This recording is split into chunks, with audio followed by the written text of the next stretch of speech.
व्हिडिओचा topic बघून तुम्हाला थोडं अवघडल्यासारखं वाटत असेल तर तुम्ही हा व्हिडिओ इथे सोडून गेलात तरीही चालेल। पण जर तुम्हाला खरंच वाटत असेल की नाही या स्त्रियांचं पुढे काय, त्यांनी काय करावं किंवा आपण त्यांचा काही आधार होऊ शकतो का, तर ह्या गोष्टी जर त्यांना वाटत असेल त्यांनी नक्कीच हा व्हिडिओ बघा। तर बघा, जास्त वेळ न घेता आपण व्हिडिओला स्टार्ट करूया। जसं आपल्या आयुष्यात जन्माला आल्यापासून आपल्या बेसिक गरजा असतात, अन्न वस्त्र निवारा, त्या गरजा आपण पूर्ण करण्याचा प्रयत्न करतच असतो। पण त्याचबरोबर जसं जसं आपली मानसिक वाढ होते, शारीरिक वाढ होते, तर त्यातनं आपल्या वेगवेगळ्या गरजा आपल्यासमोर येतात आणि त्या गरजा अचानक जेव्हा एखाद्या वेळेस त्या स्त्रीचा पती त्याचा मृत्यू होतो तेव्हा तिने काय करावं अशी जेव्हा कंडिशन असते आणि ती त्यातून सावरते, पण तिच्या बाकी गरजांचं काय याच्यावर कोणी विचार आजपर्यंत केलेला नाही आहे किंवा केलेला असेलही, पण तो उघडपणे कोणी बोलत नाही आहे किंवा बोललं जात नाही आहे। त्या माणसाच्या जसा मानसिक गरजा आहेत, शारीरिक गरजा आहेत, तर त्या पूर्ण होणं गरजेचं आहे। हे मेडिकली पण प्रूव्ह झालं आहे। कारण जर ह्या गरजा पूर्ण झाल्या नाही तर माणूस वेगळ्या स्टेटमध्ये जातो, तो वेगळं, त्याला डिप्रेस लाईफ म्हणता येईल त्याला, किंवा एक काहीतरी गमावलं किंवा काहीच नाही आहे माझ्याकडे, आता जीवनाला अर्थ राहत नाही, अशा टाईपचा एक त्याचा स्वभाव, एक त्याचं वागणं हे सुरू होऊन जातं। कारण त्याचं किंवा बघा, आपणही आपल्या आजूबाजूला असं जर गोष्ट घडलं तर आपण त्या स्त्रीला काय सांगत असतो, आता तुझे मुलंच तुझं सगळं आहे, तू त्यांच्याकडे बघून जग, म्हणजे स्वतःचं काही नाही पण मुलांकडे बघू। आणि हे पण बरोबर आहे तिला सांगणं की मुलांकडे बघून जग, हे खूप व्यवस्थित हा विचार आहे, याला मला काही नाही म्हणायचं नाही आहे। पण विचार केला तर असं नाही का वाटत की तिचा विचार, तिने काहीतरी तिच्याही हे असतील, गरजा असतील। तिला बघा, आपण जेव्हा माणूस देवाघरी जातो त्या दिवशी आपण जेवण खावण किंवा झोप बाकी गोष्टी त्यागतो का, तर नाही, ते सगळं चालूच असतं ना, त्यात काही आपण खंड पडत नाही। ती जेवत नसेल तर तिला जेवायला घालतो, बरोबर आहे, तिच्या मुलांना जेवू घालतो, हे सगळ्या गोष्टी आपण करतो। मग अशा वेळी काय होत असेल तिच्या मनाचं, याचा विचार आपण करायला हवा। कारण बघा, ही एक गरज आहे, त्याच्याकडे खूप असं घाणेरड्या नजरेने पाहण्याची जी दृष्टिकोन आहे आपल्या समाजाचा, तो जर आपण दूर सारला तर त्यातून आपल्याला एक प्रॅक्टिकल विचार जो समोर येतो तो म्हणजे सगळ्यांनाच बघा एकदाच आयुष्य मिळतं माणसाला, आणि त्यातही तिच्या वाट्याला जर असं दुःख आलं आणि त्यात आपण वेगळी भर पाडतो की तुला असंच जगावं लागेल, आता तुला हेच करावं लागेल, असेच कपडे घालावे लागेल, हे सगळे बर्डन तिच्यावर टाकून देतो आणि मग ती बिचारी त्या सगळ्या गोष्टी फॉलो करत जगत राहते। कधी मुलांकडे बघत, कधी जुन्या आठवणींमध्ये रमत तिचं आयुष्य चालू असतं। पण हे किती दिवस चालणार ना, कारण जगताना एक आयुष्यात साथीदार हवाच असतो आणि तो साथीदार तिला जर मानसिक शारीरिक सगळ्या गोष्टी द्यायला तयार असेल किंवा एक चांगला प्रामाणिक जोडीदार जर तिला मिळत असेल तर तिने या गोष्टीचा स्वीकार करू नये का। याच्या माध्यमातून काही व्याभिचार किंवा काही चुकीचा संदेश देण्याचा माझा मुळीच हेतू नाही आहे। माझं म्हणणं एवढंच आहे की जसं आपण जेवणाकडे जेवण म्हणून बघतो तसंच ही शारीरिक गरज किंवा भूक म्हणेन मी, त्याला काहीही वाईट नाही आहे ते, कारण प्रत्येकाच्याच जीवनाचा तो एक भाग असतो। तर त्या गोष्टीवर विचार करणं, त्या स्त्रीनी पण तिचं पण गरज आहे, तिने स्वतःही त्या गोष्टीवर अवलंब करायला पाहिजे किंवा तिने तिच्यावर विचार केला पाहिजे। तेच प्रकारे तिच्या आजूबाजूचे नातेवाईक असतील, तिची मित्रमंडळी असतील, त्यांनीही थोडाफार या गोष्टीचा जर विचार करून तिला त्यातून सावरण्याचा प्रयत्न केला तर तिचं जे कोमेजलेलं आयुष्य आहे ते नक्कीच बहरेल असं मला वाटतं। समाज म्हणा किंवा संस्कृती म्हणा, याच्याबद्दल आपल्याला काहीही चेंजेस नाही करायचे आहेत। आपल्याला फक्त त्या व्यक्तीला किंवा जिने आपला जोडीदार गमावला आहे तिला तिचं एक हक्काचं स्थान मिळवून देण्याचा प्रयत्न करायचा आहे। कारण बघा, या जगात कोणीच कोणाचं नाही आहे, कोणी शेवटपर्यंत कोणाला पुरणारही नाही आहे, हे माहिती आहे। आणि त्यावेळेस जर तिला तिचं स्वतःचा जोडीदार असेल तर तिला एक आधार निर्माण होईल आणि त्यातनं तिच्या ज्या बाकी गरजा आहेत त्या तर पूर्ण होतीलच आणि तिच्या मुलांनाही एक सहारा मिळेल। असा आपण पॉझिटिव्ह जर विचार यातनं घेतला तर कदाचित आपण एका नवीन, म्हणजे जे राजाराम मोहन रॉय यांनी 1773 पासून ह्या गोष्टी चालत आल्या आहे, अजूनही तीच कंडिशन कधी कधी काही घरांमध्ये मला दिसून येते।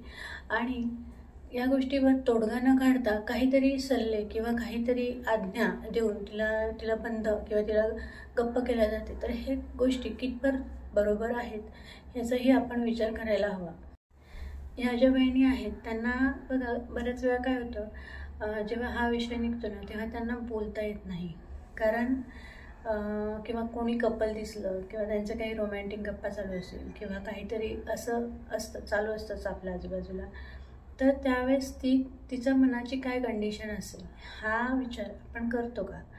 की तिलाही असं वाटत असेल की तिच्या जोडीदारापर्यंत गप्पा मारा जो तिच्याशी सोडून गेला आहे, पण आता तिच्या आयुष्यामध्ये वेगळं रूप घेऊ शकतं ना.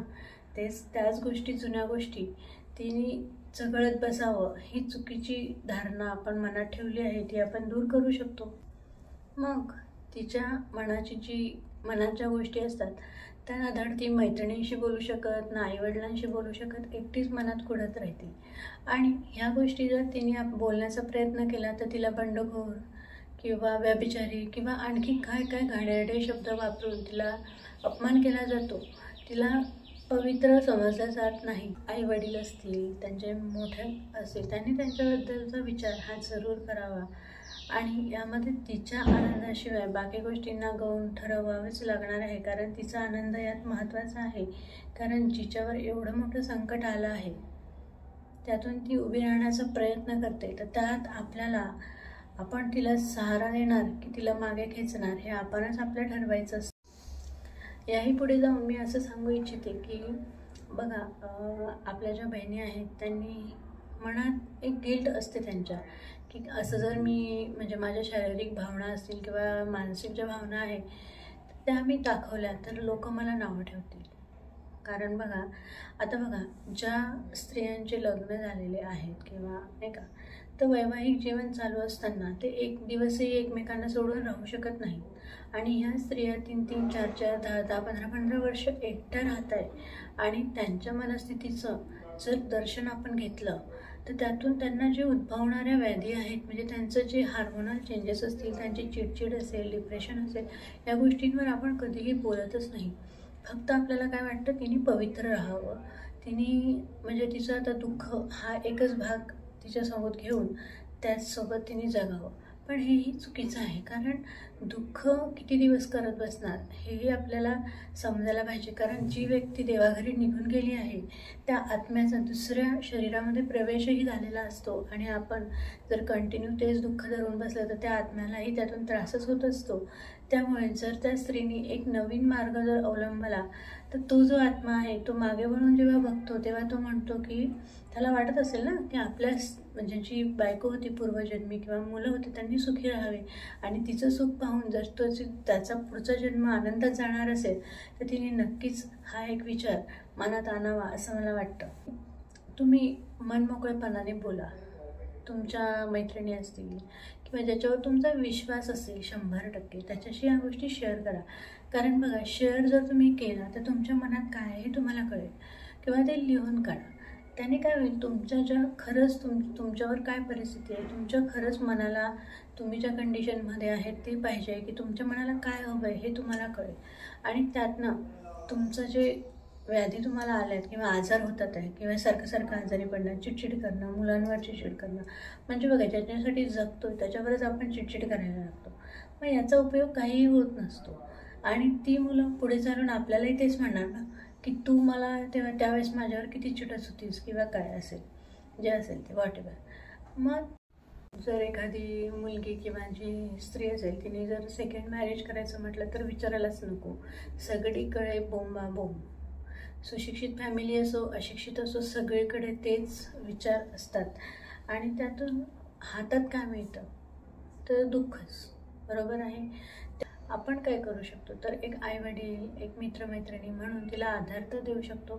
तिच्या काही जर अपेक्षा असतील, तिचे काही निर्णय असतील त्याचा आपण म्हणजे त्याला आपण पाठीशी आपण आहेत असं एक चांगली भावना तिच्या मागे जर ठेवली तर तिला ज्या पुढची वाटचाल आहे ती करायलाही इझी होईल. नाहीतर तिला असं वाटेल की मी काहीतरी चुकीचं करते.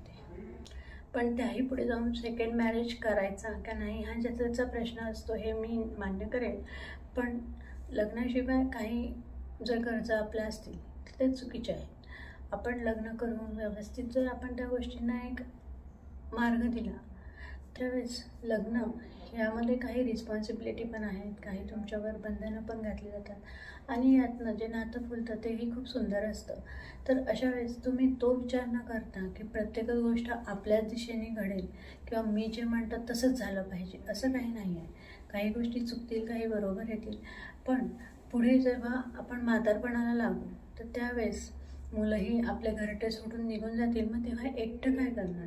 तर त्यावेळेस तुम्हाला हा जो तुमचा जोडीदार आहे तोच तुमचा असणार आहे आणि त्यासाठी तुम्ही जर विलंब करत असाल लग्नासाठी म्हणा किंवा तो जोडीदार निवडण्यात विलंब करताल तर ते खूप चुकीचं आहे.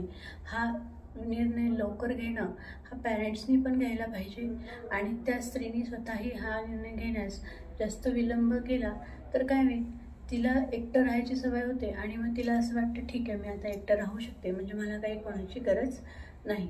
तर त्यावेळेस असं न होता जर ह्या गोष्टी फास्ट झाल्या किंवा म्हणजे विचार करून आणि सगळ्या गोष्टी व्यवस्थित बघून जर झाल्या तर सगळ्या गोष्टी सॉल्वही होतील आणि तिला एक हक्काचा माणूसही मिळेल. तर बऱ्याच ज्या माझ्या मैत्रिणी आहेत की ज्या 30, 35, 40, 50च्या दरम्यान, म्हणजे आज मी एक उदाहरण बघितलं होतं की आपल्या मराठी चित्रपटसृष्टीतील एक अभिनेता आहे, त्याने त्याच्या आईचं लग्न लावून दिलं आणि त्याचं म्हणणं काय आहे की ठीक आहे, ती व्यक्ती जी आहे ती आता माझ्याशी समरूप होऊ शकत नाही, पण माझ्या आईला जे आनंदाचे क्षण किंवा जी एक म्हणतो ना आपण भागीदार मिळतो किंवा एक पार्टनर मिळतो, हक्काचा पार्टनर मिळतो, तर त्या गोष्टी तिला मिळाल्या आणि तो म्हणतो त्यातून मी खूप आनंदी आहे.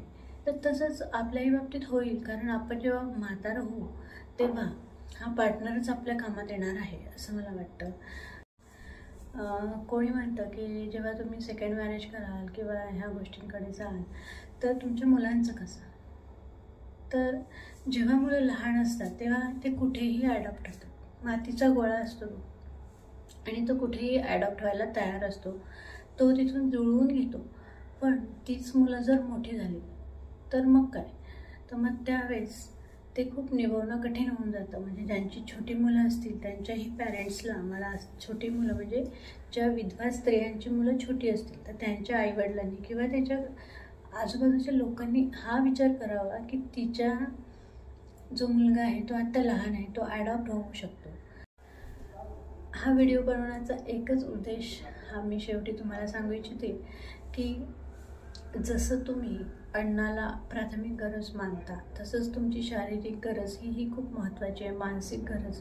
कारण बघा, कोणी येऊन खांद्यावर हात ठेवणं ही तुमची मानसिक गरज आहे. जर असं कोणी असेल तर तुमचं तेही गोष्टीमध्ये आणि तुम्ही तुमची कामं व्यवस्थित करू शकणार, त्याला कॉन्सन्ट्रेट करू शकणार. जर तुमचं मन अस्थिर असेल तर मग तुम्ही त्यात कसं पुढे जाणार?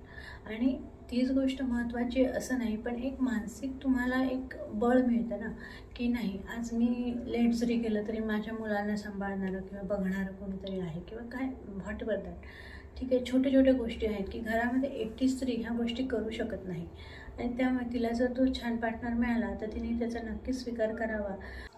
मग त्यावेळी तिने कुठल्याही समाजाचा किंवा लोकांचा विचार न करावा, स्वतःच्या बाबतीत स्वार्थी व्हावं, स्वतःच्या मुलांच्या बाबतीत थोडं स्वार्थी होऊन जगावं असं मला वाटतं. त्याच्याही पुढे जाऊन मी असं सांगते की जो आपल्या मनात एक धाक असते ना किंवा लोक काय म्हणतील मला मी असं केलं तर, बरोबर आहे, मी असं केलं तर लोक काय म्हणतील? आलेत का लोक आजपर्यंत? जेव्हापासून तुमचे जे मिस्टर आहेत ते तुम्हाला सोडून गेलेत आणि त्याच्यानंतर आलेत का लोक? नाही, ते नाही येणार. त्यामुळे लोकांचा खूप विचार न करता किंवा माझ्यावर सगळे मला नाही का खराब म्हणतील किंवा तुझं चरित्र, असं वेगवेगळ्या गोष्टींचा जो विचार येतो ना आपल्या मनात तो पहिले काढून टाका. कोणीही काही म्हणत नसतं, कोणाला विचार करायला किंवा कोणाला आपला विचार करायला वेळ नसतो. ते सगळे आपापल्या आयुष्यामध्ये खूप गुंतलेले आहेत की आपला विचार करायला त्यांना वेळच नाही आहे. मग आपण त्यांच्यासाठी आपलं हे सुंदर आयुष्य किंवा आपल्या मुलांचं आयुष्य का खराब करायचं? तेवढ्यासाठीच मी हा व्हिडिओ बनवला. हा व्हिडिओ तुम्हाला कसा वाटला नक्कीच कळवा. कमेंटमध्ये जरूर मला काही सजेशन्स असतील तर सांगा. Thanks for watching the video. Bye bye.